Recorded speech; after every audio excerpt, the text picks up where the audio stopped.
Welcome to Building a Brand series, and this is episode 3. Hope you've enjoyed episode 1 and 2. If you haven't watched it, go check it out before you watch this video. Today we're going to be talking about the marketing assets, so how we would actually market this brand, and also Zach has done some designs to show you on the marketing side. So yeah, without further ado, let's get into the video.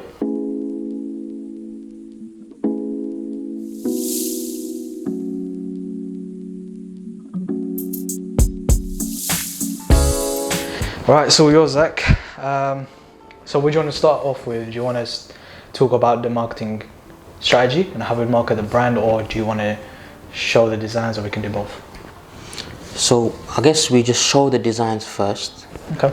So we've got a couple. So I've created one special little deal, which is like a sort of happy hour, but at this happy hour it becomes a buffet. I think that's good for a way to get a lot of customers involved. So we're going to show you some designs now, and the first design I'll talk about is the happy hour buffet. But we're probably going to show you on the screen right now of the showcase of a little couple of the designs I created, the final pieces and everything else. But I want us to first mention the first idea I put in, which is a buffet, but specifically within a certain hour, which obviously is known as happy hour. So from 5 to 6 p.m. on every Friday, I made it a thing where they have a buffet, and it's all meals under £30. I think it's £30, yeah, £30, and they can get any item on the thing for us in the buffet. I think this is a good idea for restaurants to do as well. Maybe not the buffet idea, but just having a certain hour where you've got a special deal going on. So in that time, people can keep coming in. So you know every Friday you're going to be making a lot of money. Alright, so with this design, Mita, you might as well, I'll let you see what you think about it, and then I'll let you know why I came up with the design like this. Yeah, I like the design.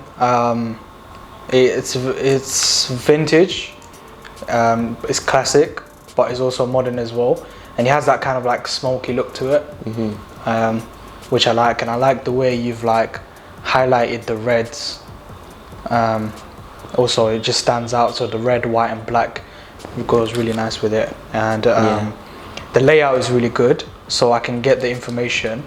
It's not all muddled up and I'm not confused, so when I do look at it, you've highlighted some of the important parts, so straight away when I look at it, I know that it's gonna be 5 to 6 p.m. It's a buffet. That's the first thing I see when I look at it, and then it's the first come first serve, £10 per head. So that one I'll explain a bit more. So there's a visual hierarchy in design, and it explains how I've done the colors is specific to that reason. So I've made happy hour, I've changed it to the hour in red, so everyone will know there's that specific hour. And then you have 5 to 6. That's the next thing you will look at after buffet, I would assume. So buffet is very big, so you look at buffet next. So then you know, okay, within this hour there's a buffet going to happen. They want to know what hour. The next thing is 5 to 6 p.m. And then as soon as you see the 5 to 6 p.m, the next thing most likely that's going to go to your eyes would be first come first serve, because that's shot in white and red as well. So that combination lets you know. And then after that, then it's the £10 per head. So this visual hierarchy that I put here, you can see that it's laid out in a way where I want you to look at it in that way. I don't want you to look at that it's £10 and then look into the buffet. I want it to give you that journey from just the design itself, so you know you can start from the top to the bottom. And I'll explain more about visual hierarchy on a post I put on Instagram that we both put on. So if you want to look into understanding what visual hierarchy is more of, you can watch that, or you can read that. Yeah. Let's move on to the next one. Yeah, so other than that, that's all our things. So there's the social media post there, but I think we can start talking about the marketing for this restaurant instead of the design anymore, because I want this video to be more on, now that everything is ready, the designs are ready, the posters, everything, how would we market it? Okay, I think we can show the design. So as we talk about the marketing strategy, I think we can show the design. So this is the social media one.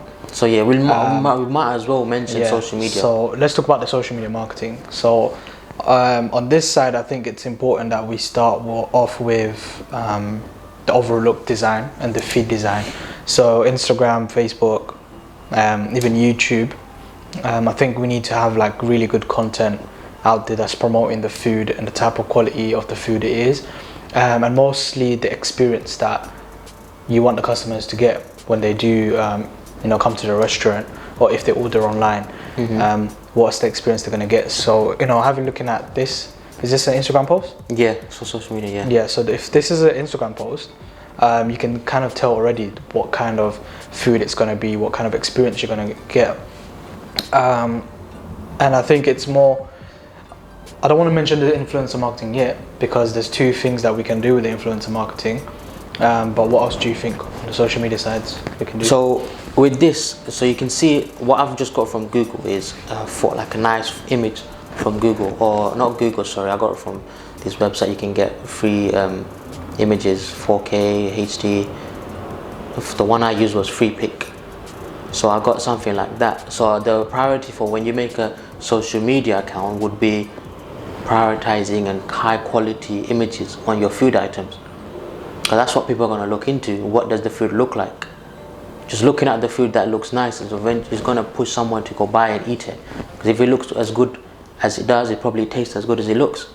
Yeah, and obviously this is not a real brand yet, so we don't have the actual images, so that's why we got it from Free Pick. But if this was a real brand, or if you have a business and it's a restaurant business, then you want to make sure that you have content stocked up. Yeah, you can hire a photographer.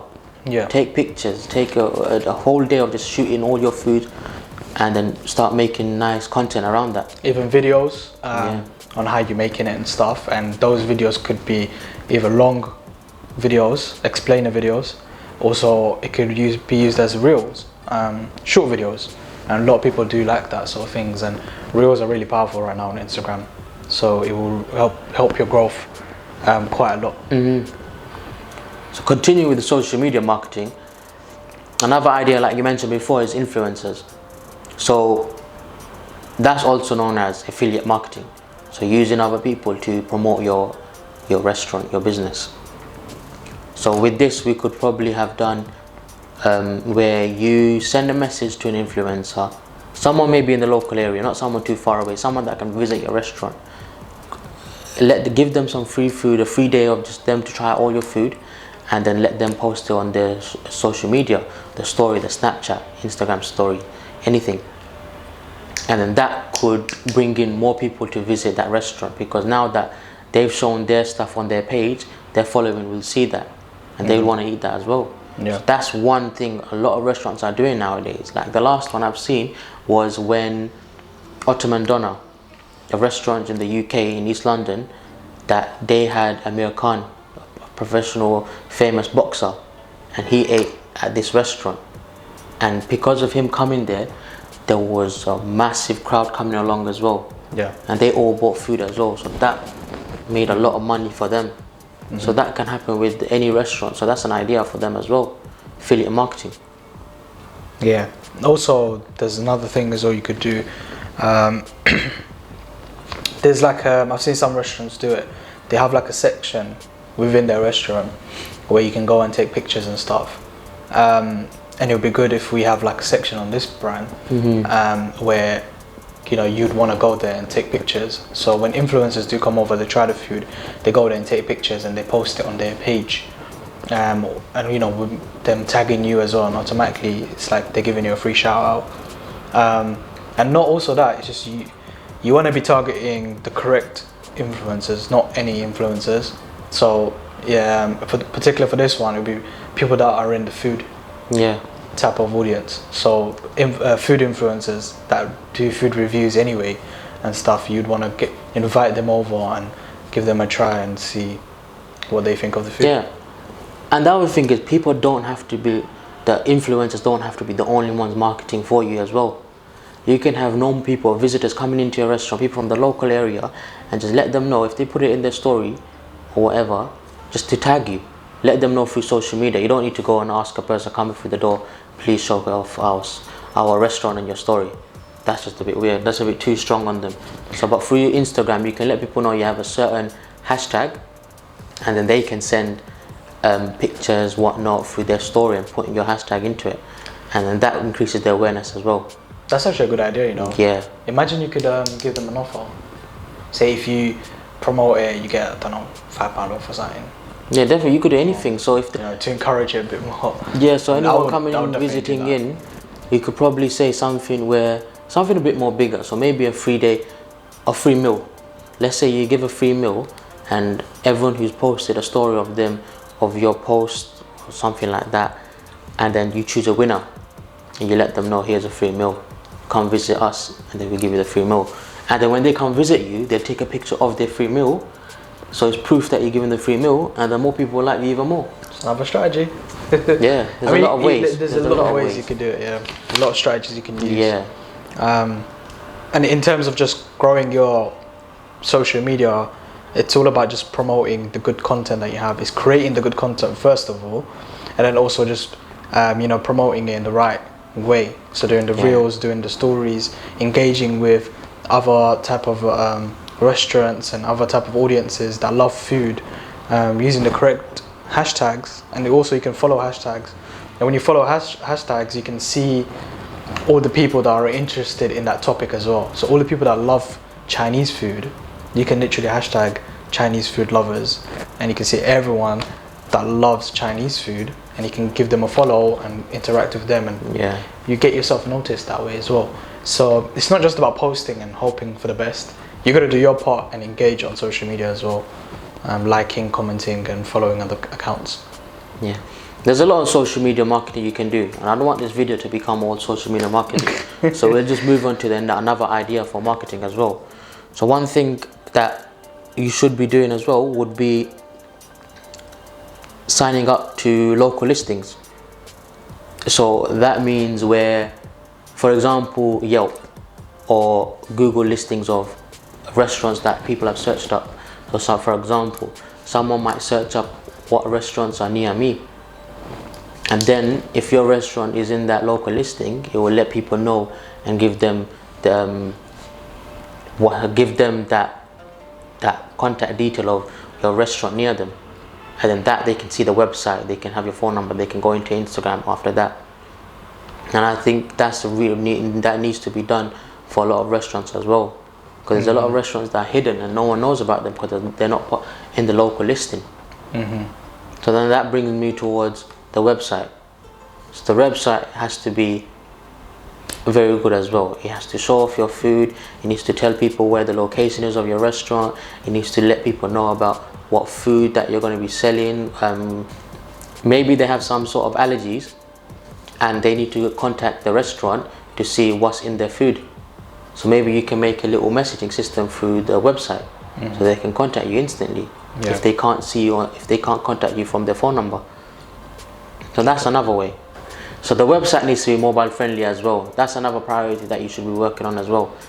Another idea would be you need to prioritize your local SEO. So like how I mentioned, your local listings, instead of you signing up to another page, you should also have available when someone types in, like I said, website restaurants near me, it won't. So when I say local listing before, it will come up as in another person's website, and you'll see in a blog page, and then that's the local listing. Okay. But when then I say local SEO, that's when if you go on Google and you search in restaurant near me, Google will show everyone the restaurants near you. So that's local SEO. Okay. And that's when you put into that as well. So you need to work on your location and things like that. Yeah. And Google will do all the work from then. Okay, cool. We can talk about this type of design as well. So this is, I'm guessing it's more for outside. Now this is not for the marketer. This is for a table tent. So table tent is when you come in a restaurant and the table you have your drinks and whatnot, that little leaflet in the middle. Yeah. So that's what this is for. Okay. That was another design I just created afterwards, but this wouldn't be for marketing. You could use it. It still had the same design as the social media post that I had created, somewhat similar, but this was mainly just another table tent design for the drinks. So hot tea, you've got hot teas here and hot drinks. Okay, I like that. Yeah. And what about this design? So that's the same thing. Same thing, yeah? Yeah, Okay. so I've just given it separately. Okay, another marketing strategy that we want to talk about as well is having the app, mobile app as well. So as well as the website, it will be good to have an app where customers can order food online. Nowadays you've got Uber Eats, Deliveroo, and so many other ones, delivery services. So it'd be good if you could sign up to Uber Eats and other sort of delivery services and have you providing deliveries online, and customers can order online as well. And it makes life much more easier to have that as well.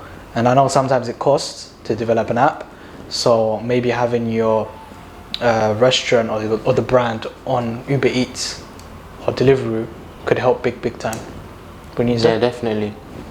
Uber Eats, Deliveroo, anything like that. When people can see that they can order from their home, makes it, they don't have to always come to the restaurant. They can just order it and then try your food. Because a lot of people experiment on Uber Eats. That's like me. I don't just go on, because there's people that you stick to your normal restaurant, your food, and you just order it from there. Yeah. There's people like me where I just, maybe this week I don't want to get from, I don't know, pizza. Yeah. I'll go somewhere else. So that's what I'll probably do. If I see there's a lot of reviews on it, then good reviews, then I'll go for that. Yeah. So that's another thing we forgot to mention. Having Google reviews, you can encourage your followers on Instagram, social media, to give you a good review. It doesn't have to be only Google reviews. Google reviews is there because that's probably the first thing they probably see. But then there's other stuff like Yelp. You can probably do Yelp reviews. There's probably another site you can probably do on reviews. Trustpilot. Yeah, Trustpilot, anything like that. Your website will have reviews. There's a lot of places where you can showcase the reviews you're getting for the food that you're selling to people. And it would be good if you could set up a Google My Business as well for this brand, and yeah, that would be good because that is easier to understand when your opening closing times are for the restaurant, your reviews and your location and everything as well. But also, what else is important is the overall look, not just the branding, but physically how your restaurant looks and feels, because that's the experience that our customers are going to get when they come into your restaurant. They want to be able to enjoy the atmosphere, enjoy the environment. They like how the restaurant looks, and as well as the food itself as well. So you want to make sure that you deliver two different experiences, one where I'm eating in and one when I order food. So like the Uber Eats, the packaging that we showed on the previous episode, that could be used for the Uber Eats, and that's an experience in itself. The packaging is good, the food tastes good, and the delivery is good, then that side of the business is good. So it's working. So the same way, the physical side of the business where customers are walking in, you want to make sure that one is strong as well. So you want to have balance. Is very important. Yeah. You want to balance the both, and customer service is really, really important. But I think we've touched on everything really. That's everything. I think that's what we're trying to mention in this video, is just what you can do afterwards. After you create the brand itself, what do you do next? And that's the marketing. And it's not finished right there. It's like when it comes to branding and the marketing, it's an ongoing thing. So yes, in the first and second episode you saw us. We created the logo, we created the mock-ups, we created the design and how we want the brand to be. And this episode we're talking about how now we would market this brand and actually bring it to market. But it doesn't stop there. Now it's about continuously developing it, trying different strategies, trying different methods, and finding out what works for us, finding different audiences, and see who's our fan base, basically, you can almost say. So it doesn't really just stop. It's continuously, and maybe down the line we might change the way our brand looks and feels if we go for a redesign or a rebrand, if it doesn't work out. But now what you mentioned there is important as well, where you said to find out where your fans are, the people that you like you. So for example, how we mentioned how this is for Instagram. You don't have to use all the social media platforms. Maybe Facebook, you don't have no one there. It doesn't mean that you have to go and use it just because it's there available. So you have to use every single one. Prioritize on the ones that you think that your followers are in. Experiment with them all, maybe, yes.